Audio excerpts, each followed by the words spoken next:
আসসালামু আলাইকুম।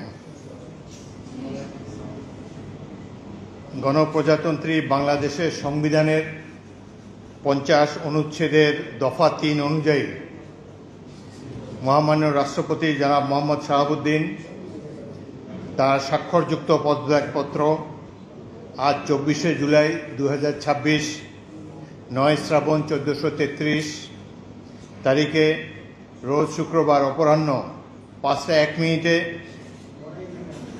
আমার নিকট পদত্যাগপত্র দাখিল করেছেন। ফলশ্রুতিতে সংবিধানের 54 অনুচ্ছেদ অনুযায়ী আমি রাষ্ট্রপতির দায়িত্ব গ্রহণ করেছি। পদত্যাগপত্রটি আমি গ্রহণ করেছি এবং জাতীয় সংসদ সচিবালয়ের রেকর্ডে সংরক্ষণ এবং প্রয়োজনীয় প্রশাসনিক কার্যক্রম গ্রহণের জন্য নির্দেশ প্রদান করা হলো। কেন তিনি পদত্যাগ করেছেন এটি নিশ্চয়ই জানার কৌতূহল আপনাদের মধ্যে রয়েছে।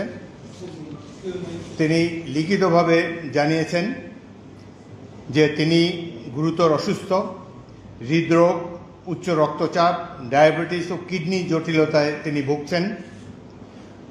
তার হৃদযন্ত্রে বাইপাস সার্জারি হয়েছে।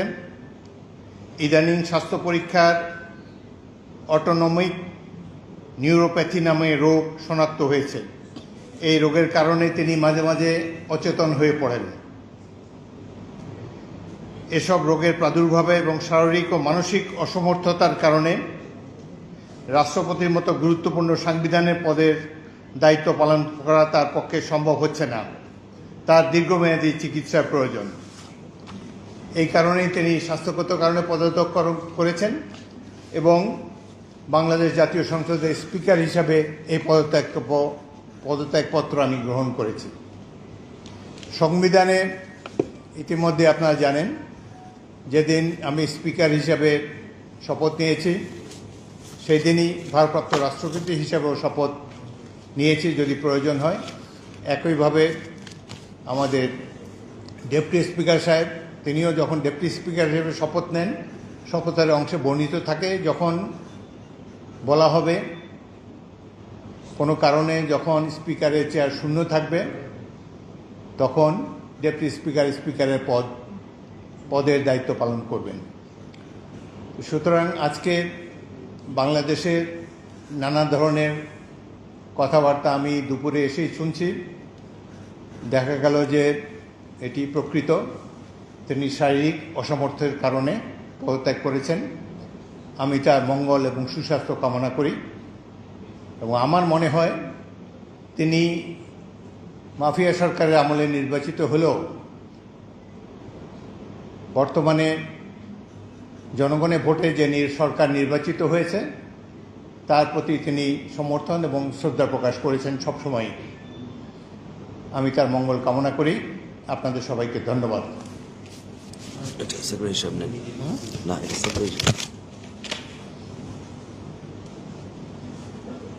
কোনো প্রশ্ন থাকলে একটা দুটো প্রশ্ন করতে পারেন।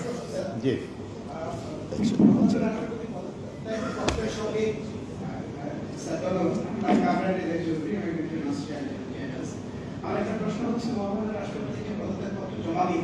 তার সঙ্গে কোনো মেডিকেলের সার্টিফিকেট বা কোনো কিছু জনমনে একটা প্রশ্ন আছে যে এটা কি আসলে কাগজে কলমে অসুস্থতা না জেনুইন অসুস্থতা?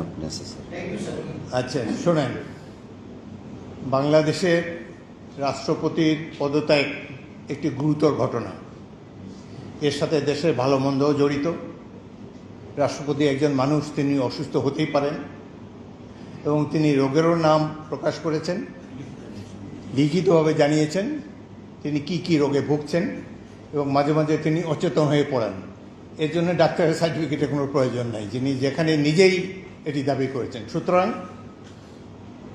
আমরা আশা করি এই পদত্যাগের ফলে সকল ধোঁয়াশা পরিষ্কার হলো। কোনো ধরনের বিশৃঙ্খলা বা কোনো ধরনের বিরূপ মনোভাব কিংবা কনফিউশন যাতে এসব ব্যাপারে না ঘটে। রাষ্ট্রপতি পদত্যাগের আগেও রাষ্ট্রপতিরা পদত্যাগ করেছেন বিভিন্ন কারণে। রাষ্ট্রপতি দেশের একজন সম্মানিত মাননীয় রাষ্ট্রপতি, তিনি পদত্যাগ করতেই পারেন এবং এই চেয়ার তো কখনো শূন্য থাকে না। এবং আমি জাতীয় সংসদের স্পিকার হিসাবে এই পদত্যাগপত্র গ্রহণ করেছি। এটি হলো বাস্তবতা। আশা করি সকল ধরনের কনফিউশন এখন থেকে দূর হয়ে যাবে। আপনাদের সবাইকে অসংখ্য ধন্যবাদ। মহামান্য রাষ্ট্রপতি একটা প্রশ্ন। এই ধরনের প্রশ্ন করবেন না ভাই, কোনো কনফিউশন ক্রিয়েট করবেন না। Constructive. দেখেন এক minute please listen to me. একটু আপনারা একটু প্লিজ। আপনারা আমাকে স্পিকার হিসাবেও দেখেছেন, এর আগেও 40 বছর ধরে রাজনীতি করছি, আমি সরাসরি কথা বলতে অভ্যস্ত। সুতরাং কনস্ট্রাকটিভ কথা বলবো। কনস্ট্রাকটিভ কথা বলা ভালো। আমি তো প্রশংসাই করলাম তার। তিনি রিজাইন করেছেন স্বাস্থ্যগত কারণে, কি কি রোগের কথা তিনি বলেছেন, কিভাবে তিনি আমাদের কাছে দিয়ে সেটাই জেনেছি। এরপরে এটার মধ্যে তো আর অন্য কোনো কিছু নেই। যে বলেন, একজন মহিলা বলেন। পরিচয়টা কি?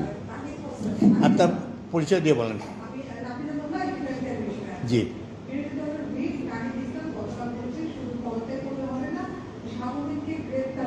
No comment. এ ব্যাপারে আমার কোনো মন্তব্য নাই।